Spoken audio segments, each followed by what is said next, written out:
Alright there folks, welcome to another Fishing Adventures, and today we're back up at Redwood Park. We're fishing the Ark Lake again on peg 4. First of all, I'm just going to set off on the method feeder purely because I just want to try these new micros that I've got. Okay, the ready-made, basically just pour them out of the bag and look at that, they just form perfectly and then just break up.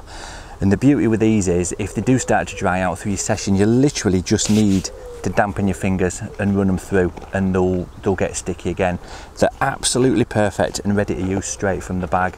So I'm just going to kick off on the hybrid feeder, and what I'm going to do is, rather than banging it over to far bank, I'm just going to drop it in to where I would normally start in a match on that short pole line.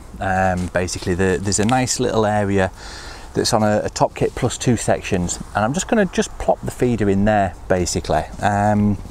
Now then, just feeding the hybrid feeder, okay. And what you want to be doing with this, I've seen loads of people do it in loads and loads of different ways, okay. But first of all, you want to fill it so it's level with that top rim, okay. Really press them on mega rock hard, okay. When you've done that, just leave a little indentation there with your finger, okay, and that's where your hook bait's going to sit. So we'll just stick on a pellet. Okay, so that wants to be sat just in that indentation, okay, just like that, and then a few little pellets on top and just give them a squeeze, okay, because the fish is going to come in, they're going to see that little tiny pile of bait, and that is what's going to attract them in to start with, okay. So we'll just try, give this 5-10 minutes and just see, but as I say, it's not going far, it's literally just going on that short line there. Nice little plop, that's down on the bottom. Okay, now then, you don't want to have any sort of bend in your rod at all fishing this close in, okay, because those bites are going to be very quick, very savage, okay.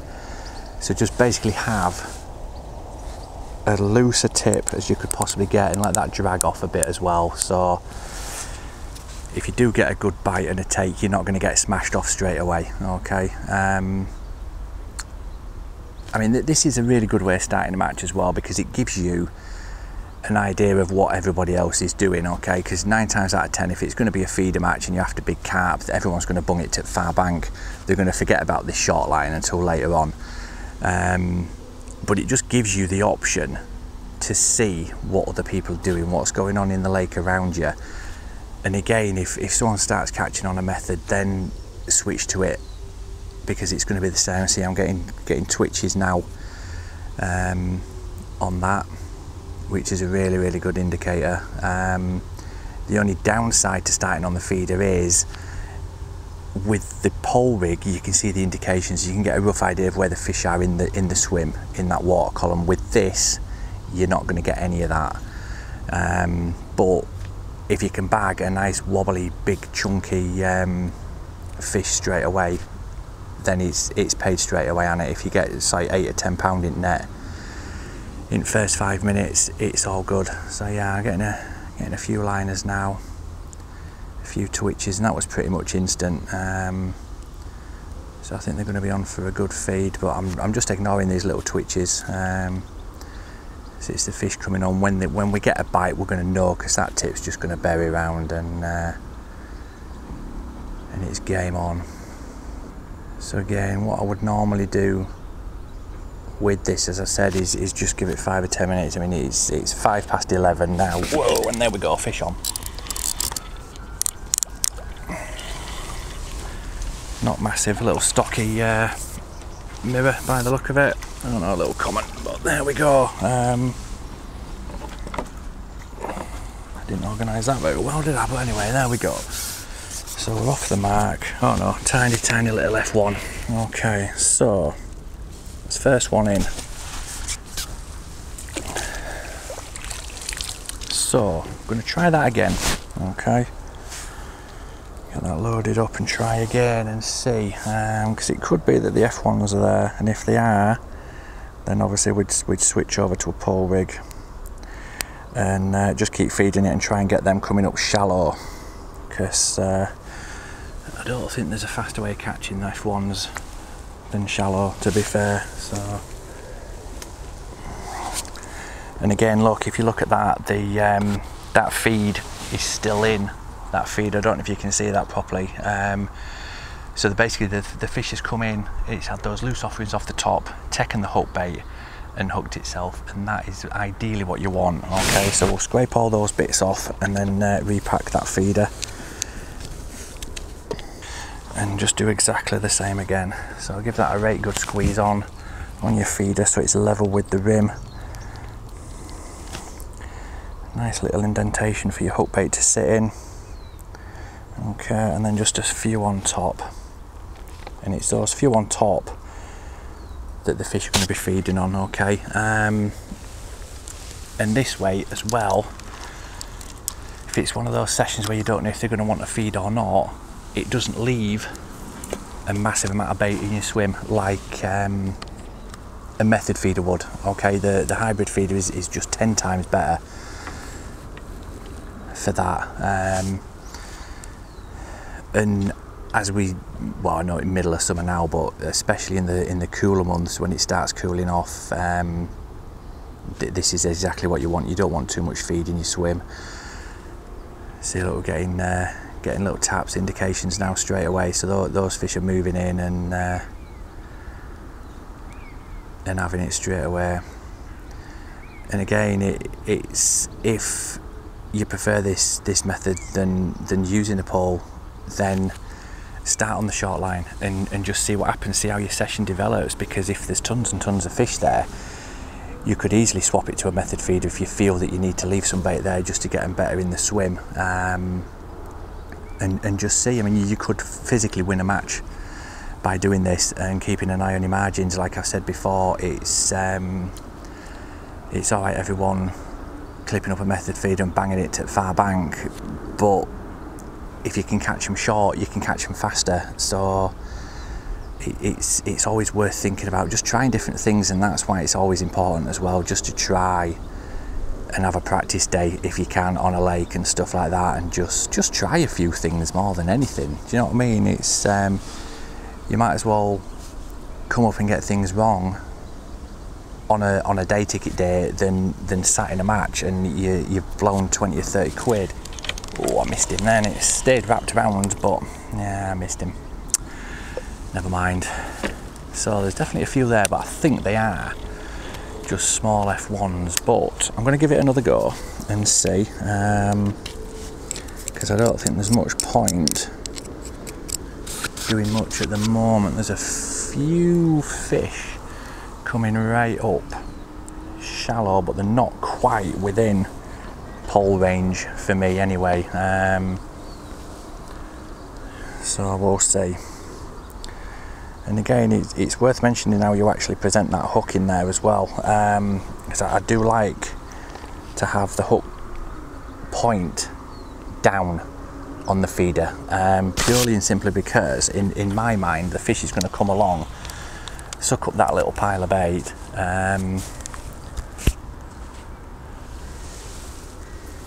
and basically just hook itself bang in the bottom lip. Doesn't always work obviously, but that's what I think the fish do anyway. But we'll see where this one gets hooked anyway. That other one was in top lip just to contradict myself. Ah dear. But anyway, not to worry. So got one off the mark anywhere.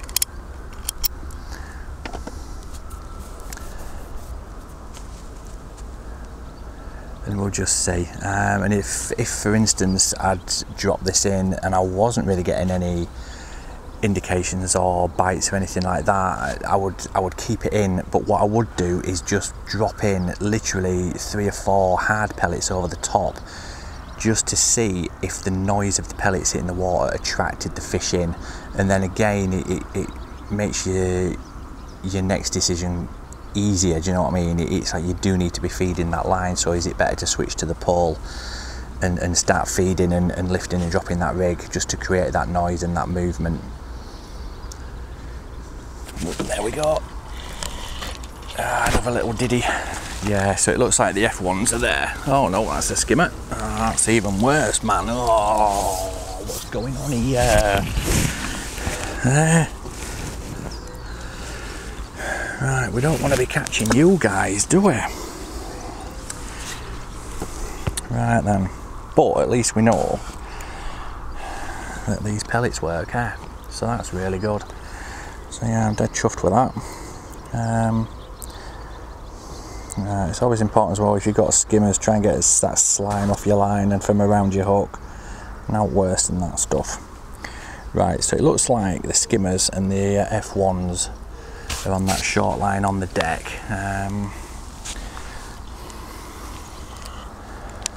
I'll see. Give it one more chuck in. See if we can't tempt anything a bit bigger out. And again, if they're, well, obviously the stamp I'm catching on this is very, very small, so it would be worth in a match situation just to try mugging a few of those bigger ones. I'd rather spend 10-15 minutes trying to mug a 20 pounder than spend 10 or 15 minutes and maybe have like what, £1.50 in net, £2 at most, do you know what I mean? I think £2 is very generous there actually, to be honest, but we'll see. It is what it is. It's only like 11:15 now, so it's literally 10 minutes. We've had 2 fish. And as usual, the session will develop and it will build. There's no doubts about that. So just getting tiny little indications again now. Nothing major. So I'm assuming it's something a little bit diddy around there. And it's always good as well if you are fishing this short line just to have a really soft action rod as well. You want as much shock absorbing as possible, or you're just going to get smashed off. And it's not good any time losing a fish, but as you well know, you've seen me have a few fits in the past, I'm sure, so yeah, this ripple is helping now as well. That breeze has picked up a little bit and the ripple is definitely helping. I'm not going to feed anything anywhere else just yet. I really want to be feeding, but I'm not. I'm going to be quite disciplined today, because I reckon if we can get them shallow now, these F1 shallow, and maybe mug a few bigger carp, then it's going to be game on. Although with this ripple now, they have disappeared a little bit. Can't really see as many now, but yeah. So again, just on this tip, it is very, very tiny little plinks and just little, almost minute little touches. So it suggests there that there is, it's either just F1s, small ones, or just some skimmers that have moved in and just pecking at the feeder almost. I think if there was a bigger carp in there, it'd have had it by now. So what I'm going to do is I'm going to give this, as I say, it's just 1/4 now, so we've been fishing 10 minutes. I'm going to give this another 5, see what the next fish is, and then what I might do is just swap to the pole line that's on there and just have an expander on the hook and just feed some micros over the top. These are dampened, they're going to sink straight away. These are just the amino, 2mm aminos as well, so they are a standard bait that they are going to see a lot of. There's a liner then.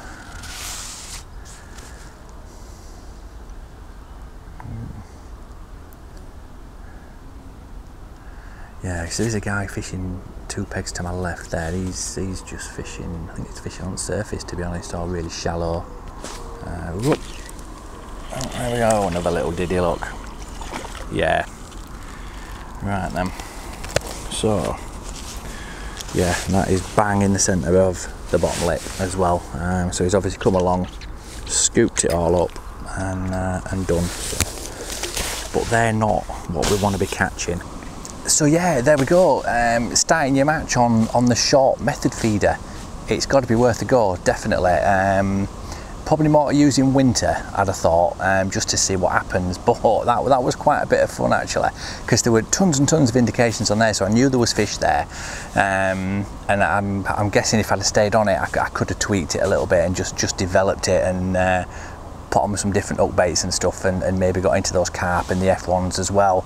But it just goes to show, you know, that short line, whether you start it on the pole or now you start it on the method feeder, it's a weapon that you can use while everybody else is telling you what is working and what isn't. Okay, and if someone starts bagging up or getting a few fish together, get on that method, do what they're doing basically at the end of the day. So yeah, I hope you've enjoyed that, and stick around, there'll be plenty more to come. Catch you next time.